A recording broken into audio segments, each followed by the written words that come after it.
नमस्कार, न्यूज़ 24 देख रहे हैं आप। मैं हूं आपके साथ डॉक्टर मीना शर्मा। राजस्थान की राजनीति में एक नए युग की शुरुआत हो चुकी है।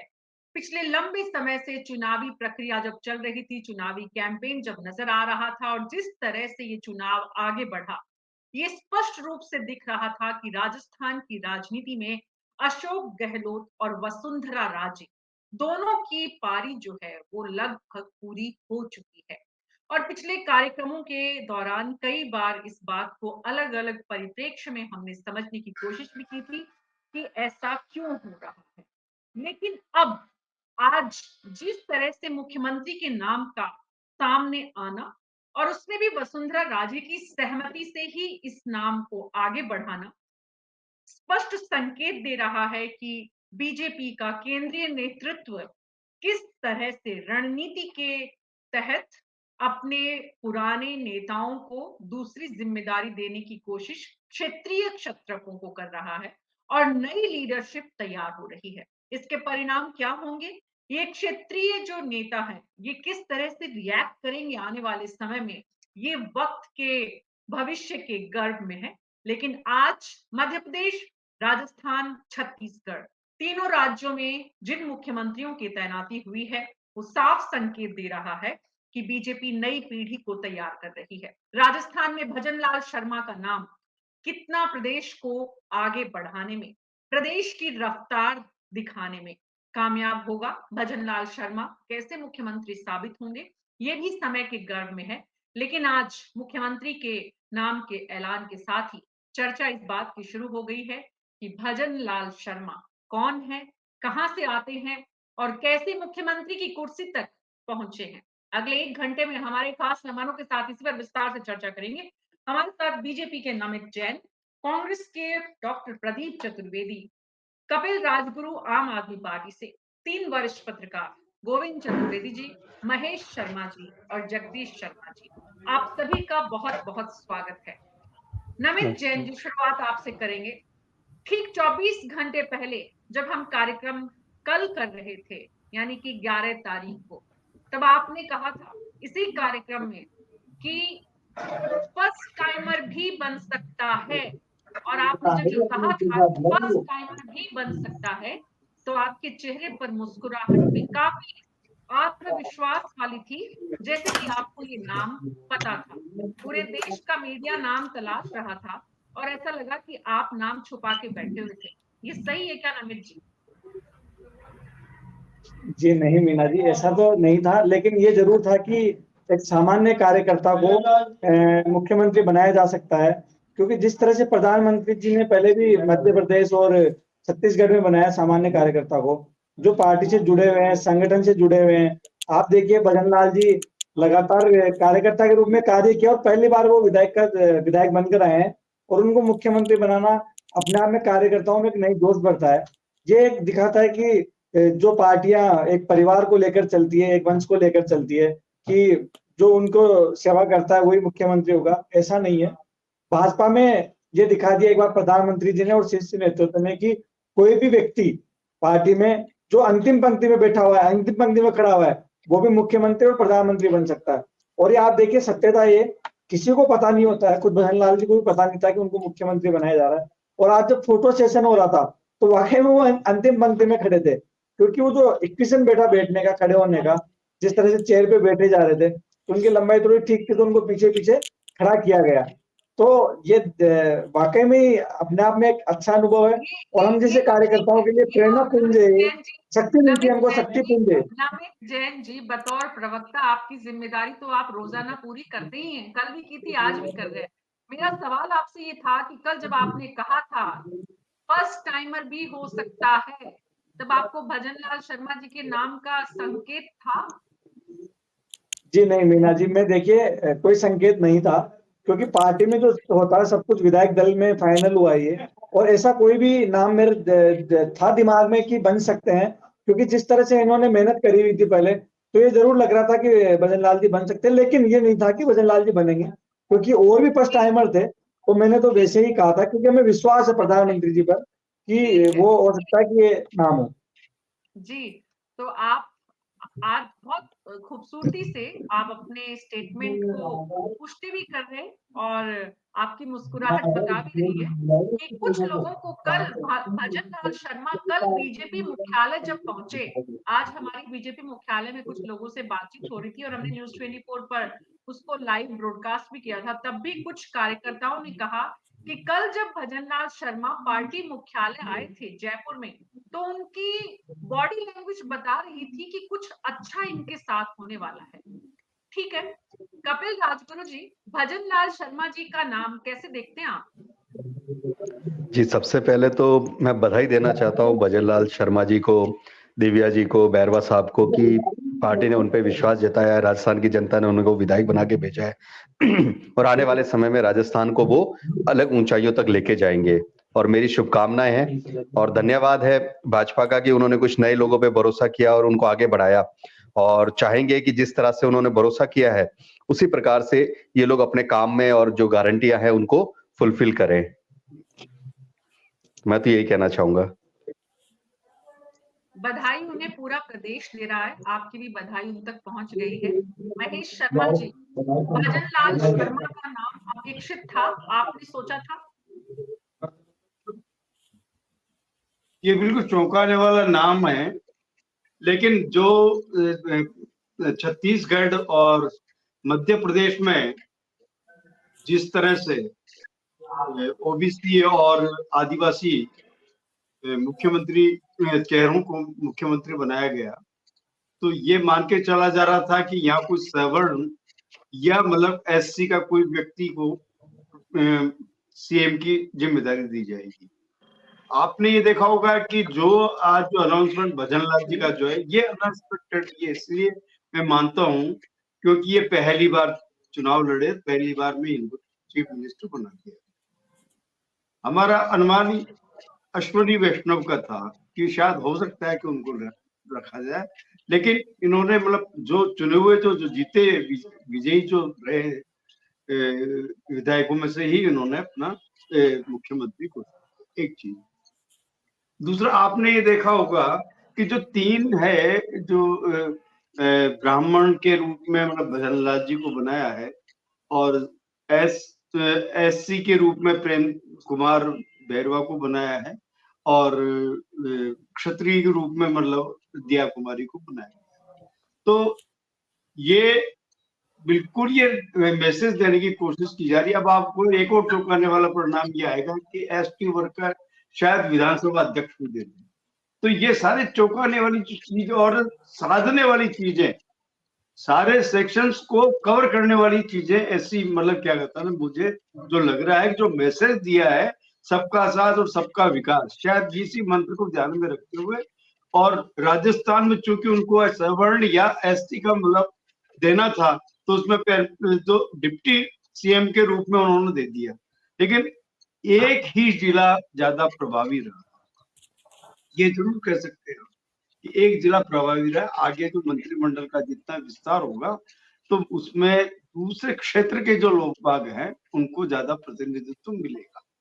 जी, गोविंद चतुर्वेदी जी, भजन लाल शर्मा का चयन चुनाव मुख्यमंत्री के रूप में होना पार्टी की किस रणनीति का हिस्सा है? मीना जी नमस्ते। और नमस्कार। जैसा आप अपन सब बात कर रहे थे शुरू में कि राजस्थान में भजन लाल जी को और दो अन्य को, दिया कुमारी और प्रेमचंद जी बैरवा को, जो डिप्टी सीएम इन सबको बनाया, इस सब के लिए बधाई, शुभकामनाएं। वो पहला काम है एक। लेकिन जो महेश जी भी कह रहे थे, जिसको अपन सब इतने दिन से चर्चा कर रहे थे, कि एक चौंकाने वाला डिसीजन आ गया। इतनी देर 10 दिन लगना ठीक है, जो उन पर सब चीज़ों पे पहले बात हो गई, उस पर अब दोहराने से फायदा नहीं। लेकिन भजन लाल जी का नाम ज़्यादा चौंकाने वाला है, चौंकाने वाले से भी इसको ज़्यादा मानना चाहिए, क्योंकि राजस्थान जैसे स्टेट में, मैंने पहले भी अपनी चर्चाओं में समय समय पर इसका जिक्र किया कि राजस्थान हरियाणा या उत्तराखंड नहीं है। राजस्थान की चुनौतियां बहुत अलग तरह की हैं और बहुत ज़्यादा हैं, क्योंकि भजन लाल जी की हो या दिया कुमारी जी की हो या फिर प्रेमचंद जी बैरवा की हो, ये उनका पहला इंडक्शन है स्टेट कैबिनेट में। इसके पहले इस तरह का भजनलाल जी का तो एमएलए के तौर पे ही पहला होगा विधानसभा में प्रवेश, तो उनकी प्रशासनिक योग्यताओं को अभी राजस्थान ने देखा नहीं। तो राजस्थान के सामने जो चैलेंजेज हैं, जिन चैलेंजेज की राजस्थान जिनको देखता है, जिन चैलेंजेस को मान लीजिए और छोटा होके मैं बात करूं तो बीजेपी देखती है कि राजस्थान के सामने ये चैलेंजेस हैं, उन चैलेंजेस को ये लोग इस चौंकाने वाले निर्णय से या अत्यधिक चौंकाने वाले निर्णय से कैसे पूरा कर पाएंगे, अभी शक तो नहीं करना चाहिए, लेकिन निश्चित तौर पे इस सब में जो लगता है फर्स्ट हैंड अगर बात करें तो दिल्ली का दखल भी बढ़ेगा राजस्थान में डे टू डे की एक्टिविटीज में, नंबर एक, और प्रशासनिक दखलंदाजी की जो हम बात करते हैं वो भी थोड़ी ज्यादा होगी, ऐसा लगता है फर्स्ट हैंड। बाकी आगे की चर्चा में। जी जगदीश शर्मा जी, आपको क्या लग रहा है, भजनलाल शर्मा को मुख्यमंत्री बनाकर पहली बार विधानसभा पहुंचेंगे विधायक के रूप में और सीधे मुख्यमंत्री की कुर्सी पर बैठेंगे?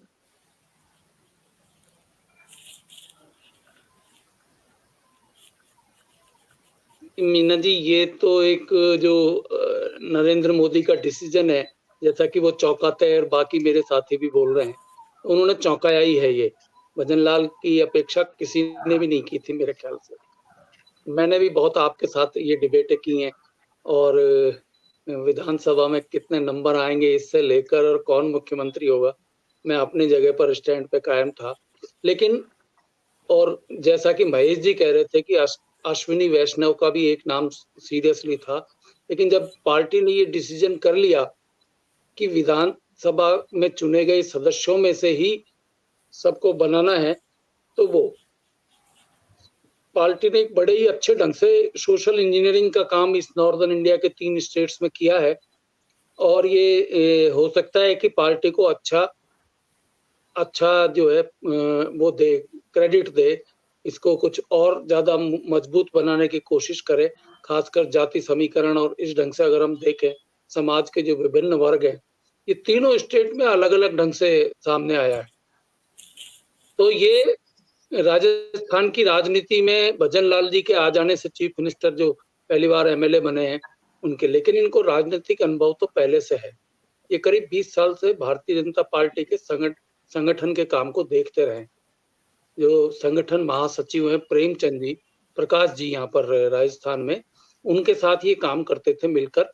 और कई बार ये महासचिव रहे, अध्यक्ष तो कई बदल गए, लेकिन ये महासचिव बने रहे, जैसे कि और भी हैं कई सारे। तो ये एक इम्पोर्टेंट चीज है।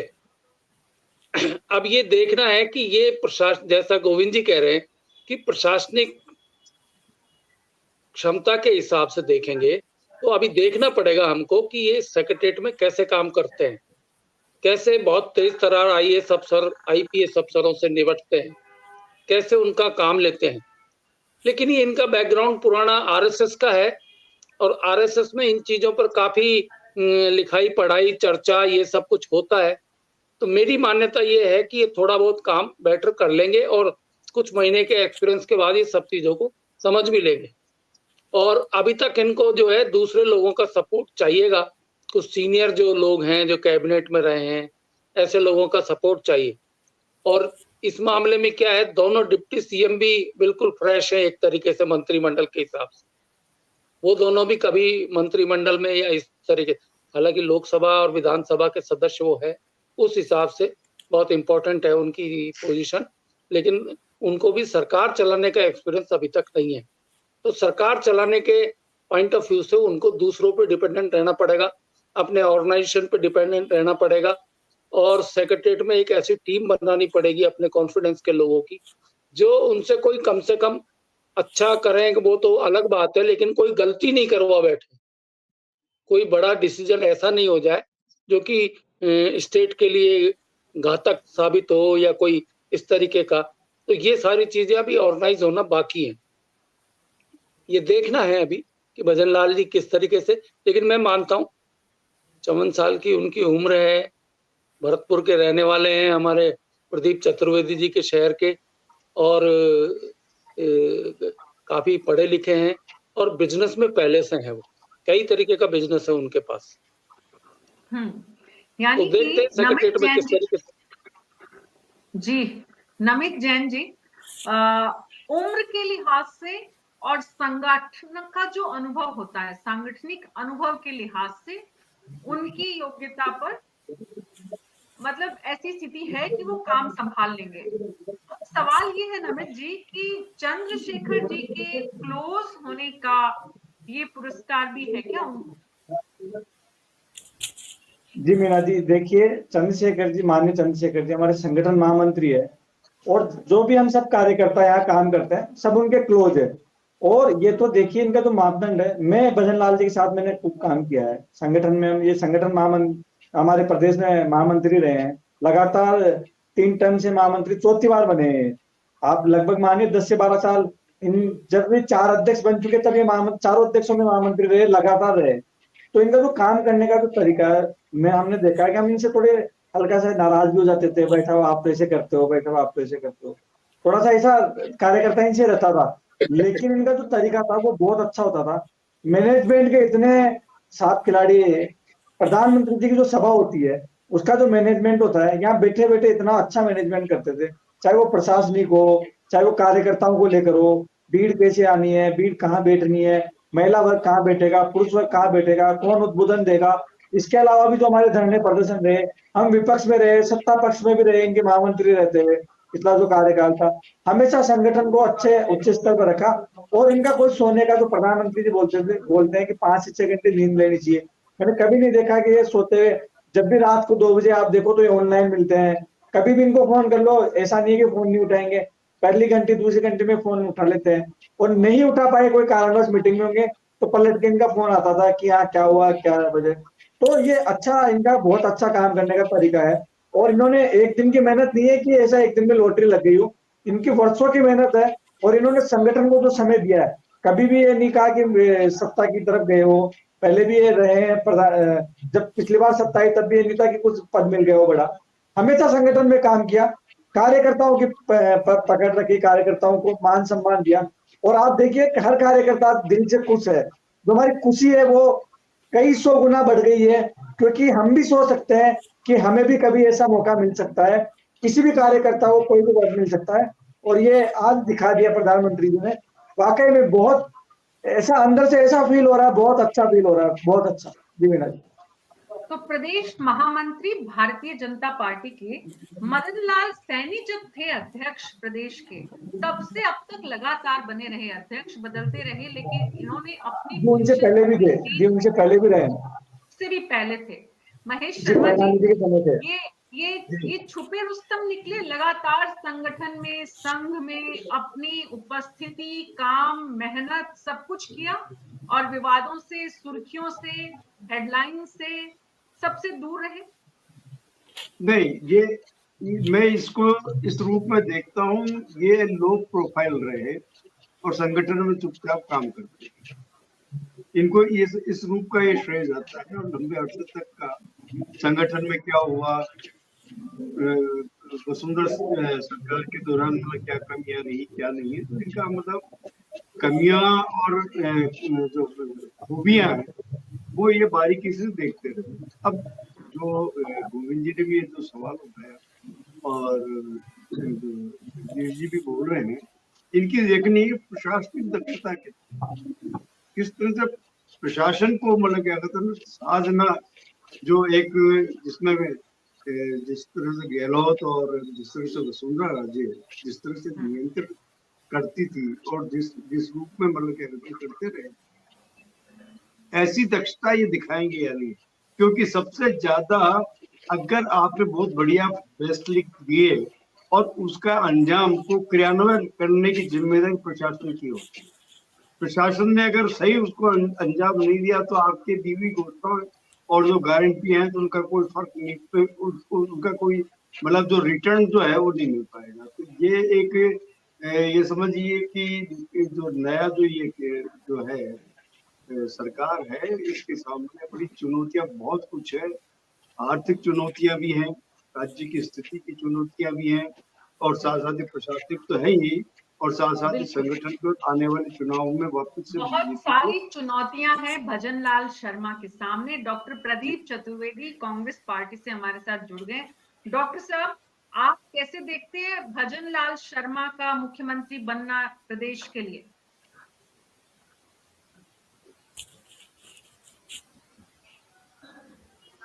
नमस्कार सभी को।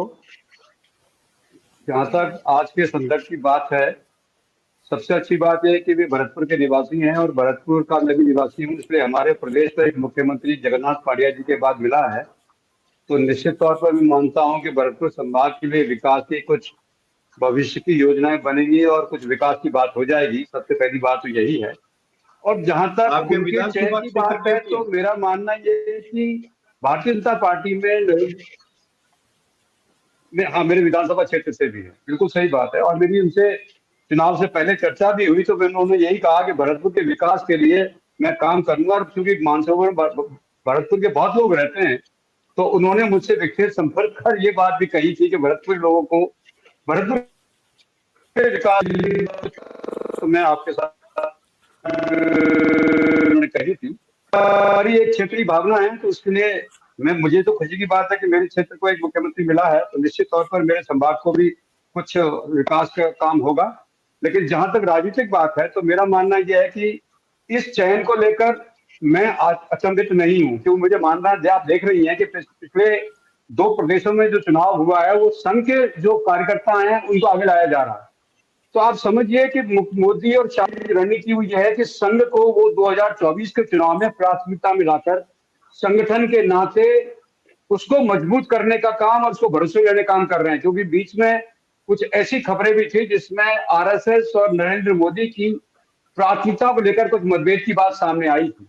और जिस तरह से गडकरी जी का, जिस तरह से उनका राजनीतिक एक प्रतिद्वंदिता है भाजपा में लेकर, तो उससे भी ये कयास है। तो इसलिए मुझे लगता है कि 2024 के चुनाव में माननीय प्रधानमंत्री नरेंद्र मोदी और गृह मंत्री अमित शाह ने उस योजना पर काम करना शुरू किया है, जिसके तहत वो संघ को मुख्य धारा में ला करके उनमें विश्वास पैदा करना चाहते हैं। उसके साथ साथ जो भाजपा में राजनीति के जो बड़े बड़े ठेकेदार हैं, उनको भी उन्होंने मैसेज दिया है कि उनकी अपनी टीम बनेगी। वो युवाओं और कम आयु वर्ग के नेताओं पर आगे लाने की बात कर रहे हैं। तो मैं समझता हूं कि भाजपा की जो रूढ़िवादी प्रादेशिक नेतृत्व था, उसको भी उन्होंने एक इशारा कर दिया है कि आपके दिन लग गए, चाहे आप 6 बार के विधायक हों, चाहे आप 2 बार के विधायक हों, जिसमें पोटेंशियल होगा, जिसमें लॉयल्टी होगी भाजपा के प्रति, उसको उन्होंने अपने इस तीनों चयनों में, मुख्यमंत्री चयन में साबित किया है। और संघ के साथ अब कंधे से कंधा मिलाकर वे 2024 के लोकसभा चुनाव में लड़ने जा रहे हैं, जिससे कि वो ये भरोसा हो जाए कि आरएसएस की टीम मन से लगे और पूरे विश्वास और आत्मविश्वास से आगे चले, ताकि नरेंद्र मोदी तीसरी बार प्रधानमंत्री बन सकें। उनका यही उद्देश्य है। तो जब अशोक गहलोत पहली बार राजस्थान के मुख्यमंत्री बने थे, जिस उम्र में बड़े बड़े दिग्गजों को पीछे छोड़कर, तब भी कांग्रेस पार्टी के जहन में यही रहा होगा डॉक्टर प्रदीप चतुर्वेदी, जो आज बीजेपी के हैं।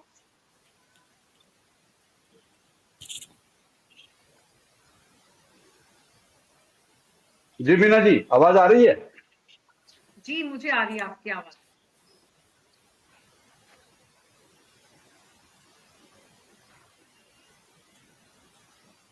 कोई बात नहीं है, मैं आपके पास वापस आती हूँ, कुछ इंटरनेट इशू है।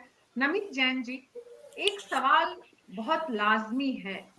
राजनीति सबसे मुश्किल करियर में से एक है। अब करियर है राजनीति भी, और इस बात से डिनाई आप भी नहीं करेंगे और राजनेता भी नहीं करेंगे। तो जो इतना मुश्किल प्रोफेशन है, जो इतना मुश्किल जिसमें व्यक्ति का पूरा जीवन निकल जाता है, 5 बार, 6 बार, 7 बार के विधायक, पहली बार विधायक बन के आए व्यक्ति को मुख्यमंत्री बनते हुए देखते हैं, तो पुराने लोगों के जहन में क्या आता है? उनको उनकी मेहनत, उनकी तपस्या, उनके सपने, मतलब पुरानी लीडरशिप पूरी तरह से इग्नोर करना कितना सही है नमित जैन? जी मीना जी, देखिए पुरानी लीडरशिप का अनुभव लेंगे, साथ रहेंगे, और देखिए समय ऐसा आता है कि जब खालिस्तान हो जाता है, मान लीजिए आप जैसे, अरे मान लीजिए आप कि कोई लगातार एक उम्र होती है 60 साल, 70 साल, 80 साल, 45 साल, उसके बाद एक जब दुकान होती है या परिवार का मुखिया होता है, तो अपने सबसे बड़े बेटे जो लायक होता है उनको वो संभला देता है कि ये काम संभालेंगे आगे जाके।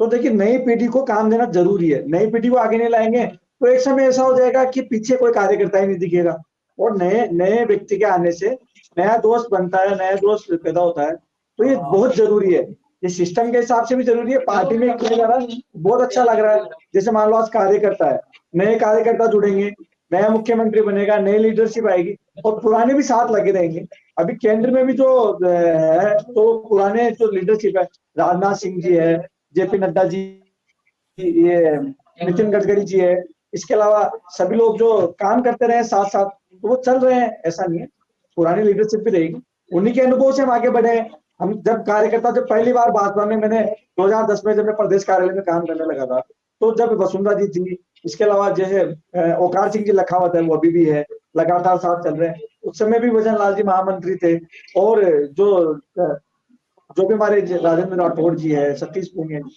सब चलेंगे, सबके साथ सब काम करेंगे, संगठन हमेशा चलेगा, और संगठन सर्वोपरि है, सत्ता अपने स्तर पे काम करती रहती है, संगठन अपने स्तर पे काम करता रहता है, और हमें ये खालिस्तान जो होता है वो भर दिया गया है, और जो पुरानी लीडरशिप है वो हमेशा साथ चलेगी, और उन्हीं के साथ मिलकर हम काम करेंगे, और उन्हीं के अनुभव और उन्हीं के पद चिन्हों पर चलकर हम काम करेंगे 5 साल के लिए। तो जी मीना जी, आप तो खुद नई पीढ़ी में है, और आपको लग रहा है कि नहीं, पुरानी पीढ़ी के आशीर्वाद से हम चलेंगे। गोविंद चतुर्वेदी जी, राजस्थान की राजनीति का ये इतिहास रहा है, वसुंधरा राजे, अशोक गहलोत, और इससे पहले के भी कुछ नामों का अगर हम जिक्र करें, पीछे जाएं, जिनमें आप ज्यादा बेहतर ढंग से बता पाएंगे। पुराने जो लीडर्स थे उनको दरकिनार करके नए लीडर को सामने लाने की कोशिश इस प्रदेश में पहली बार नहीं हुई, आप देख रहे हैं? नहीं, कई बार ऐसा हुआ भी है, कई बार ऐसा नहीं भी हुआ है। इसको दोनों तरह से देखें। अगर आप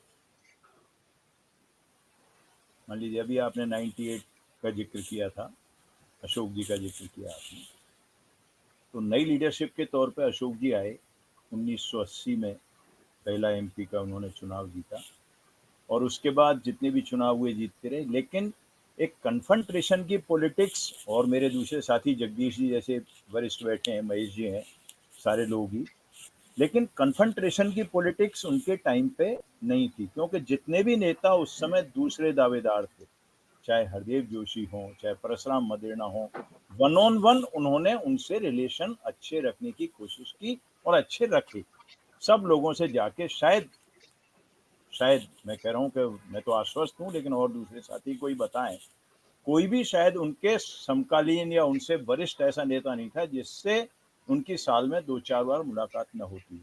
तो वो कन्फ्रंटेशन वाला जो रास्ता था, देखिए स्वाभाविक है, एक आदमी कोई भी जगह पे होगा, उसको हम कहीं भी रख के देख लें, हम हमारे मीडिया घरानों में देख लें कि हम जहाँ जो बैठे होते हैं, तो वो काम वही है कि जो सीनियर हैं वो एक प्रोसेस के तहत अपने साथियों को, नीचे के साथियों को ऊपर लाते रहते हैं, और वो काम संभालते हैं, और पुराने बाहर होते जाते हैं।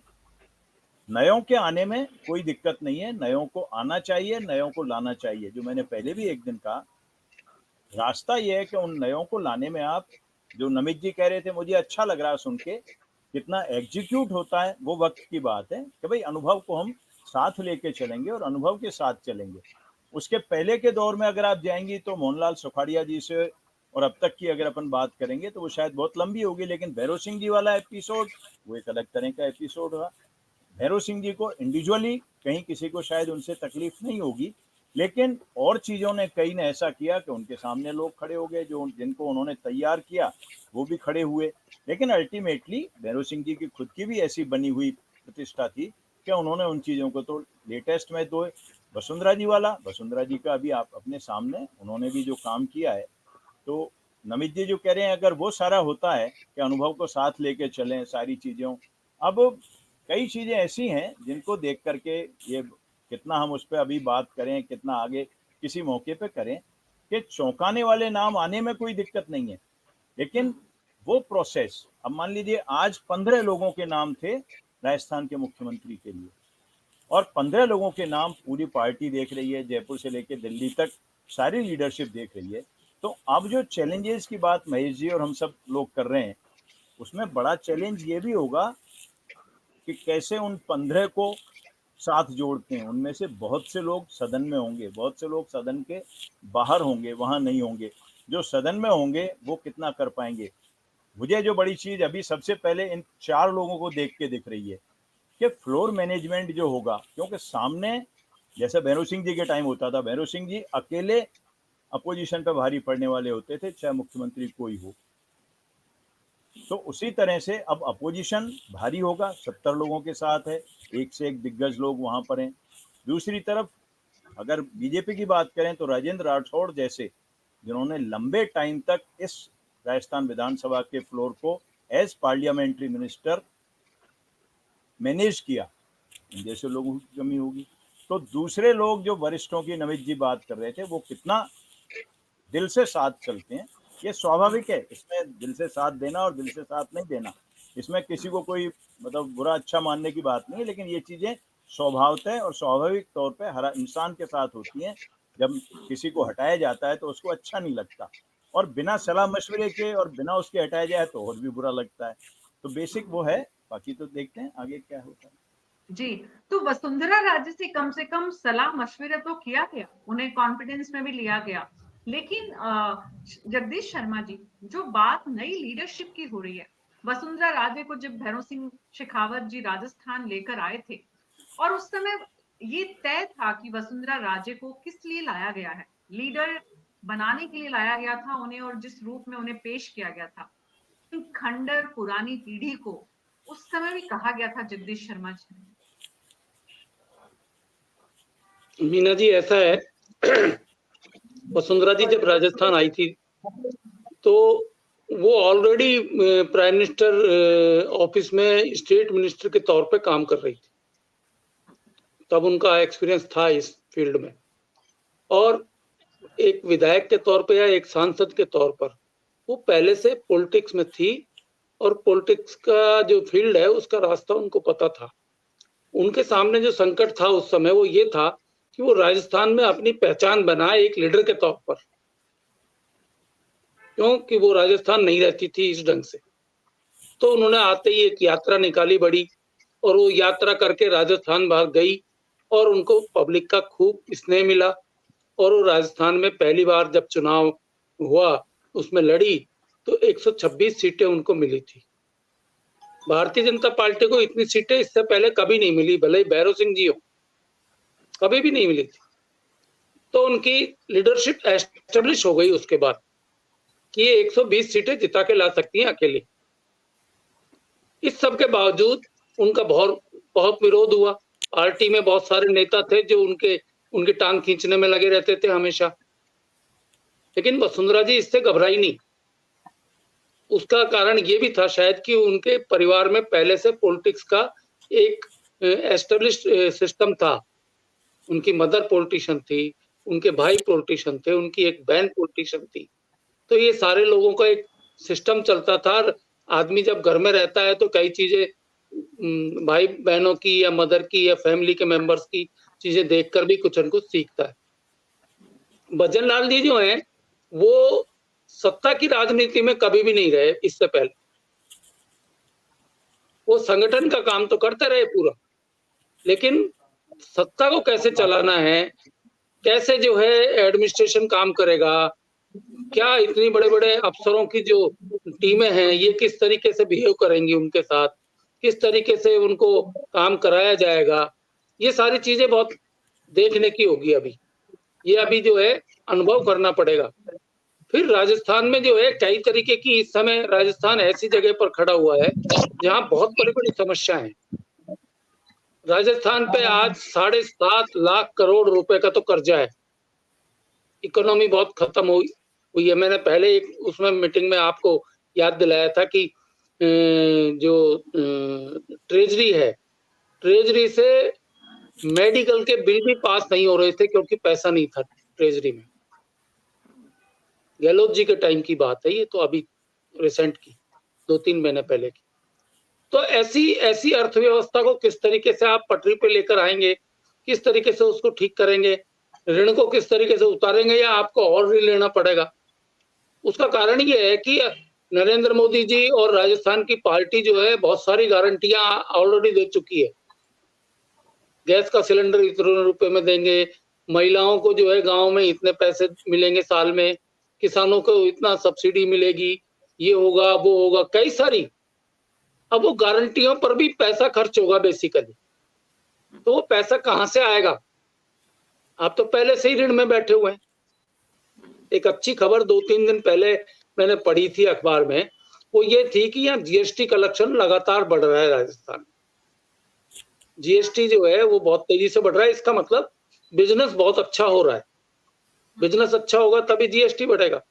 तो अगर इस तरह की इकोनॉमी को आप बनाए रखते हैं तो वो आपको साउंड कर सकती है। लेकिन भजन लाल जी को इस तरह के क्षेत्रों का अनुभव कितना है, क्या है, क्या उनको बहुत स्ट्रांग फाइनेंस मिनिस्टर लेना पड़ेगा जो कि इन चीजों को देखकर समझकर काम कर सके। इसी तरीके से लॉ एंड ऑर्डर की सिचुएशन राजस्थान की बहुत ही क्रिटिकल कंडीशन में चल रही है।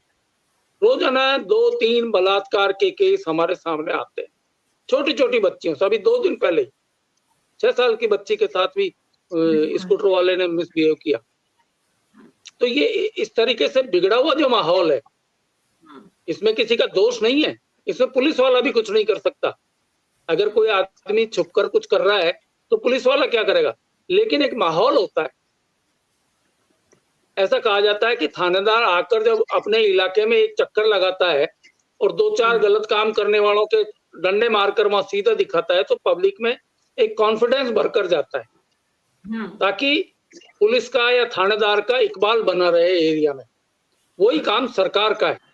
सरकार का इकबाल पब्लिक में कितना रहेगा ये देखने की बात है। ये 2 फ्रंट ही बहुत महत्वपूर्ण है। जगदीश शर्मा जी, जितना इकबाल नरेंद्र मोदी और अमित शाह की टीम ने राजनाथ सिंह के पर्यवेक्षक के रूप में नियुक्त किए जाने के रूप में, जब तक राजनाथ सिंह ने मुख्यमंत्री के नाम की घोषणा नहीं की तब तक दुनिया में किसी को पता नहीं चल सका। इतना जबरदस्त मैनेजमेंट अगर सरकार में चलाते हैं तो महेश शर्मा जी, पहली बात तो ये कि क्या सरकार में उनकी ये प्राथमिकता इसी तरह जनता के मुद्दे बन पाएंगे? दूसरी बात, जो पूरी पुरानी पीढ़ी है, किरोड़ीलाल मीणा, कालीचरण सराफ, वसुंधरा राजे के पूरे जो समर्थक विधायक हैं, ये सब कितना कोऑपरेट कर पाएंगे, कितना एडजस्ट करेंगे और कितना सहयोग करेंगे भजन लाल शर्मा को? देखिए, जहां तक सवाल है, देखिए जब भी कोई नई लीडरशिप आती है तो सवाल यही होता है, तो पुरानी लीडरशिप का जो इतना कद बढ़ा हुआ होता है कि उससे तुलना स्वाभाविक रूप से की जाती है। चुनौतियां जो आती है सबके सामने आती है, चाहे वो एस्टेब्लिश आदमी हो चाहे नॉन एस्टेब्लिश, लेकिन उसको वो डील कैसे कर, ये खूबी अगर इनमें होगी भजन लाल जी में, होनी इसलिए चाहिए क्योंकि एक तो ये संगठन जो चलाने वाला होता है ना, तो जो संगठन जो चलाता है तो उसमें भी ये खूबी होती है कि वो सबको साथ लेके चलने वाला होता है। दूसरा कि जैसे बताया छोटे लेवल पे बिजनेस चल रहा हो, लेकिन बिजनेसमैन है, तो जो बिजनेसमैन है तो उसको ये मालूम है कि आर्थिक रूप से हम कैसे प्रॉफिट कहाँ से ले सकते हैं, क्या कर सकते हैं। एक ये जो नेचुरल जो जिसमें जो प्रतिभा होती है, सांगठनिक हो या मतलब आर्थिक जैसे फाइनेंशियल सोच वाला जो है, तो ये खूबी तो उनके है। अब उसको वो राजस्थान के परिदृश्य में कैसे उसको यूटिलाइज करते हैं अपनी प्रतिभा को, और कैसे काम करवाते। प्रशासन को मूवमेंट करवाना है इस मामले में कि भाई जो मैं कह रहा हूँ वो काम होना चाहिए, आम जनता तक उसका लाभ पहुंचना चाहिए। जो भी अभी जितनी भी सरकारों का डिबेकल जो भी हुआ है, उनका मुख्य कारण यही रहा है कि योजनाएं घोषणाएं खूब हुई हैं, लेकिन प्रैक्टिकल इम्प्लीमेंटेशन और आम जनता तक वो पूरी तरह से सही रूप में जा नहीं पाई, उसका लाभ नहीं मिल पाया।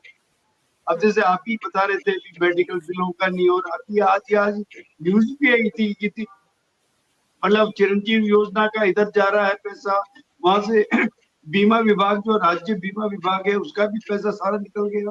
तो ऐसी जो चीजें हैं, तो ये जो जो जिस तरह का जो है इकोनॉमी, तो राजस्थान के रेवेन्यू को कैसे क्या कलेक्शन करना है, कैसे उसको आपके विकास में लगाना है, ये सारी सोच एक व्यापक लगानी पड़ेगी। इसमें खुद वसुंधरा राजे भी मतलब क्या काफी इकोनॉमिक्स थी इस मामले में, उन्होंने भी चलाया। तो अपन ये कह सकते हैं कि अभी देखिए नया चेहरा है, चुनौतियां भी नहीं है और नई है तो फेस भी करेंगे।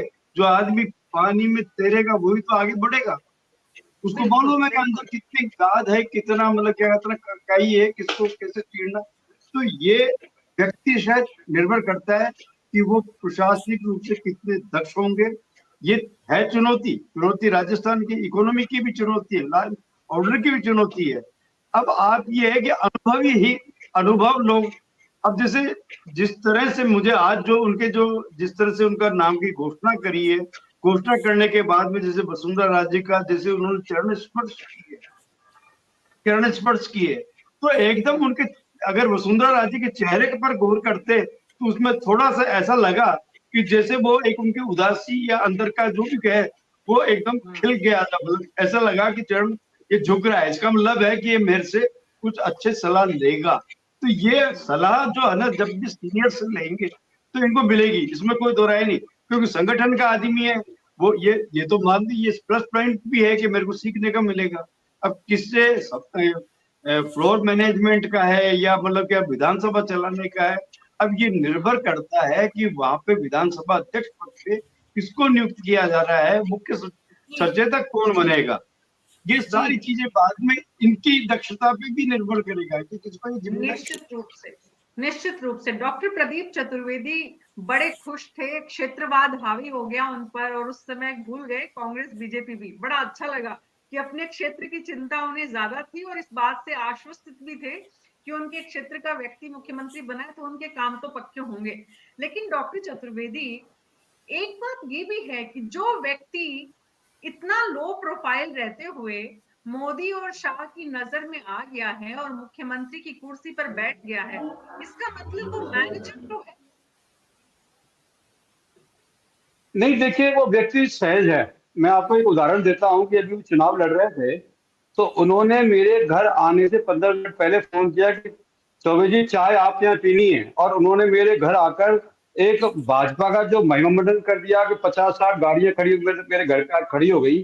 तो मैंने उनको चाय पिलाई, लेकिन अब मेरी स्थिति ये हो गई कि पूरे मोहल्ले में ये कहता रहा कि क्या आपने भाजपा ज्वाइन कर ली है। मतलब मुझे पूरा प्रदेश मोहल्ला जो है मेरा, वो मुझसे कह रहा कि आपने भाजपा ज्वाइन कर ली है। मैंने कहा नहीं भाई, वो भरतपुर रहने वाले हैं, चाय के लिए उन्होंने मुझसे आग्रह किया तो मेरी ड्यूटी बनती है कि मैंने चाय पिलाऊं।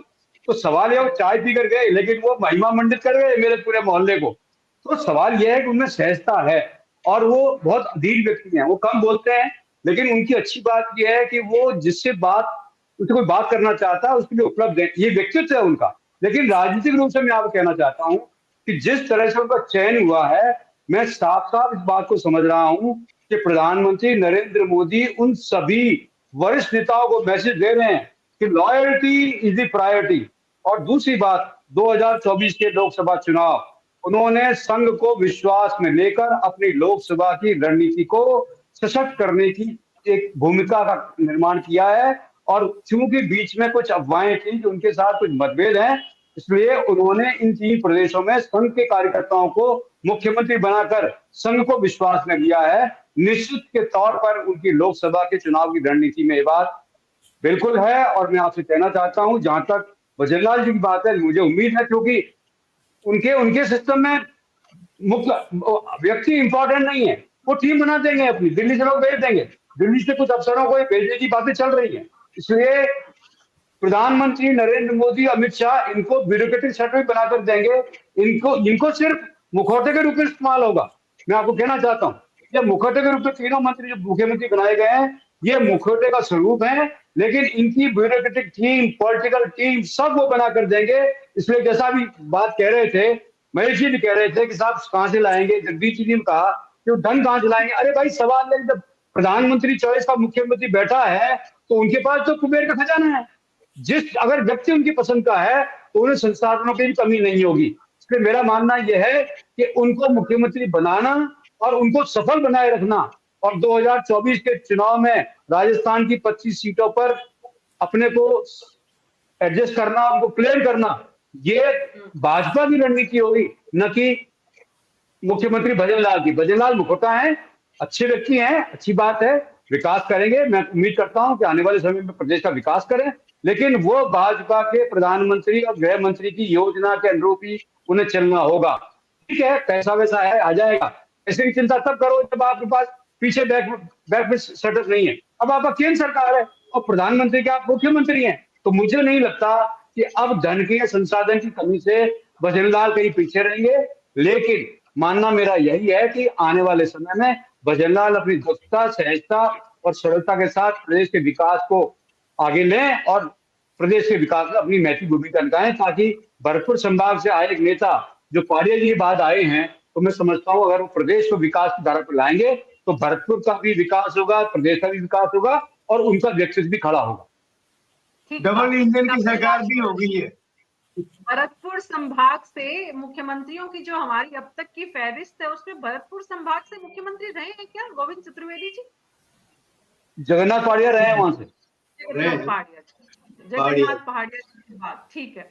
तो कपिल राजगुरु जी, ये तो विपक्ष में रहते हुए कांग्रेस के डॉक्टर प्रदीप चतुर्वेदी जी भी मान रहे हैं कि भजनलाल शर्मा जी को मुश्किल नहीं आएगी शासन करने में। वो ये भी कह रहे हैं कि यहाँ पर संघ का जो एजेंडा है उसको नरेंद्र मोदी और अमित शाह ने पूरा किया है। अगर वो नितिन गडकरी को दरकिनार करके पूरे प्रदेश में संघ का एजेंडा फुलफिल भी कर देते हैं तो उनकी कुर्सी को कोई खतरा नहीं है। तो ऐसे में 2024 के चुनाव में भजनलाल शर्मा के राजस्थान में मुख्यमंत्री होने से लोकसभा की सीट पर आम आदमी पार्टी क्या देखती है कपिल जी? मैम, यकीनन तौर पे ये जो व्यवस्था की गई है ये 2024 के लिए की गई है कि गडकरी जी को थोड़ा सा किनारा करने से संघ काफी नाराज था, तो संघ को खुश करना भी जरूरी था, क्योंकि जो वॉलंटियर संघ का काम कर सकता है वो उस तादाद में या उस लेवल पर भाजपा का वॉलंटियर काम नहीं कर पाता। तो तीनों स्टेट्स के अंदर आप देखेंगे उन लोगों को उठाया गया है या उन लोगों को लाया गया है जहां पे संघ भी नाराजगी नहीं जता पाएगा और संघ भी खुश है। तो इसका फायदा ऑब्वियसली बीजेपी उठाना चाहेगी, लेकिन वापस अगर इसको दूसरी तरीके से अपन देखें कि इससे कितना फायदा होगा, तो ये तो देखने वाला समय आप बताएगा, क्योंकि संगठन के व्यक्ति हैं तो संगठन ऑब्वियसली अच्छा चलाया है, तो आज राजनीति करते हुए लंबा समय भी गुजर गया है और बिजनेसमैन है तो सरकार भी अच्छा चलाएंगे। लेकिन अगेन क्वेश्चन इज कि क्या ये अपने निजी तौर पे सेल्फ ड्राइव सरकार होगी या गाइडेड गवर्नमेंट होगी, ये देखना होगा समय के साथ में। अगर ये गाइडेड, इस सवाल की कितनी अहमियत है ये एक अलग सवाल है अपने आप में, क्योंकि प्रदेश की जनता को तो चाहिए सुशासन, प्रदेश की जनता को चाहिए उनके काम हो, प्रदेश रफ्तार पकड़े। अब वो दिल्ली के कहने से चलती है कि यहाँ से चलती है, वो मुद्दा नहीं है। गोविंद चतुर्वेदी जी, लोकसभा चुनाव में भजनलाल शर्मा के चेहरा आने से कितना फायदा आप बीजेपी को देखते हैं? नहीं मीना जी, अगर आप एक सिंगल लाइन में बात करें तो वो इस पर निर्भर होगा सारा। यहाँ भजनलाल व्यक्ति की बात नहीं है, यहाँ भजनलाल मुख्यमंत्री राजस्थान की बात है। तो मुख्यमंत्री राजस्थान के तौर पर भजनलाल जी लोकसभा के चुनाव में 2024 में बीजेपी को कितनी सीट दिला पाते हैं, ये निर्भर करेगा उस कौशल पर और उस सहयोग पर जो वो अपने बराबर के या अपने से वरिष्ठ पार्टी नेताओं से ले सकते हैं और उनके साथ चल सकते हैं। नंबर एक, साथ के लोग कितने उनको सहयोग कितना करते हैं उस पर बहुत कुछ निर्भर करेगा, साथ उनको लेना है, नंबर एक। और नंबर दो, जो वादे बीजेपी ने किए चुनावों के दौरान, प्रधानमंत्री जी ने जो गारंटियां दी, जो बीजेपी के घोषणा पत्र में इशू आए, और प्रधानमंत्री जी ये भी कह गए कि हम वर्तमान सरकार की, जो गहलोत सरकार थी, उसकी योजनाओं को, अच्छी योजनाओं को बंद नहीं करेंगे, तो वो योजना चलती रहे। तो उन सब के चलने कितना स्पीडली जो चिंता जगदीश जी जाहिर कर रहे थे वो बिल्कुल सही है कि फाइनेंस बड़ा इशू है। हालांकि फाइनेंशियल मैनेजमेंट को, वो ये सब इशू ऐसे हैं जो अलग अलग बात करने के हैं पूरे, तो ऐसा मुझे खराब फाइनेंशियल मैनेजमेंट नहीं लगता, अच्छा मैनेजमेंट है। लेकिन इवन देन के उन सब स्कीम्स को और सारे वादों को जो किए, एक साथ नहीं होंगे, 5 साल के वादे हैं, लेकिन 4 महीने में के समय में गुड गवर्नेंस वाला पार्ट वो कितना दे पाते हैं, लोकसभा चुनाव की कामयाबी उस पर निर्भर करेगी। नंबर 1 ये मानने में किसी को ऐतराज नहीं होना चाहिए कि एक नाम जो अभी ब्रांड बना हुआ है वो नरेंद्र मोदी का है। तो नरेंद्र मोदी के नाम के सहारे ये उसमें कितना सपोर्ट कर पाते हैं। जैसे शिवराज सिंह चौहान ने इतना बढ़िया काम किया, तो मेरा अपना मानना यह है कि एक नरेंद्र मोदी जी की खुद की इमेज ठीक है, पब्लिक में अच्छी है और पब्लिक उनके साथ चलती है, लेकिन लोकल लीडरशिप काम करती है। वहाँ शिवराज सिंह ने जो काम किया, तो जो 160 या 163 सीटें बीजेपी की आई हैं, उसमें उनका भी बड़ा कंट्रीब्यूशन है। तो निर्भर इस पे करेगा कि वो कितना। गोविंद जी एक सवाल ये भी है, 18 साल मुख्यमंत्री रह लिए, दूसरों को मौका नहीं देंगे, अगर शिवराज सिंह को ही वापस मुख्यमंत्री बनाते हैं तो फिर नई लीडरशिप को मौका कब मिलेगा? और क्यों नहीं बड़ों को उदारता दिखानी चाहिए कि भाई 4 बार आपने मुख्यमंत्री पद की शपथ ली है, अब आप बड़ा मन करके आगे बढ़ें और दूसरों को मौका दें। मीना जी, आप लगातार देखेंगी कि मैंने किसी भी समय पर नई लीडरशिप को लाने का विरोध नहीं किया है। आप अपने सारे डिबेट्स को देख लीजिए। मेरा सिर्फ कहना यह है कि नई लीडरशिप जब आप ला रहे हैं तो जो एस्टेब्लिश्ड लीडरशिप है, अब अभी हम बहुत तारीफ कर रहे हैं इस बात की कि लास्ट मिनट उन्होंने नाम दिया और वो नाम कहीं नहीं आ पाया। डेमोक्रेसी में अगर हम ट्रांसपेरेंसी की बात करते हैं, होनी चाहिए। भजन लाल को बनाना है तो भजन लाल की घोषणा अगर 5 दिन पहले भी हो तो क्या बुराई है? और उस बुराई को मैं इस नाते से देखता हूं कि आज शिवराज सिंह की प्रेस कॉन्फ्रेंस सारे साथियों ने सुनी होगी कि एक 28 जितना भी आप बता रहे हैं, 18 साल 13 साल 15 साल जो आदमी चीफ मिनिस्टर रहा, मैं उनकी पैरवी नहीं कर रहा हूँ, लेकिन उस आदमी को ये कहना पड़े कि अपने लिए कुछ मांगने के लिए जाने के पहले मैं मरना पसंद करूंगा, मैं शायद उसको उस आदमी की गरिमा के अनुकूल नहीं मानता हूँ। तो उनको ये कहने की नौबत आए, ये कहने की नौबत आए, तो उसके लिए रास्ता वही है कि आप बहुत ग्रेसफुली एग्जिट करें ना, जिसका भी करना है भरोसे में लेके करें। ये एक तरह से बहुत अच्छी बात है कि लास्ट मिनट पे पर्ची खुल रही है, लेकिन ट्रांसपेरेंसी के हिसाब से मैं नहीं मानता। डेमोक्रेटिक सिस्टम में आज मोदी जी हों या अमित शाह हों, वो हैसियत में है कि अगर वो खुल के कह भी देंगे कि हम एक्स को बनाना चाहते हैं, कोई नहीं बोलेगा शायद, और बोलेगा तो ठीक है, फिर पार्टी है ना, पार्टी है, संघ है, जो कुछ भी है, जो ताकत है वो साथ चलेंगी। बिल्कुल। जगदीश शर्मा जी, वसुंधरा राजे के भी करीबी बताए जाते हैं भजन लाल शर्मा जी, तो ऐसे में वसुंधरा राजे का कितना सपोर्ट उनको रहेगा और कितना अपेक्षित है?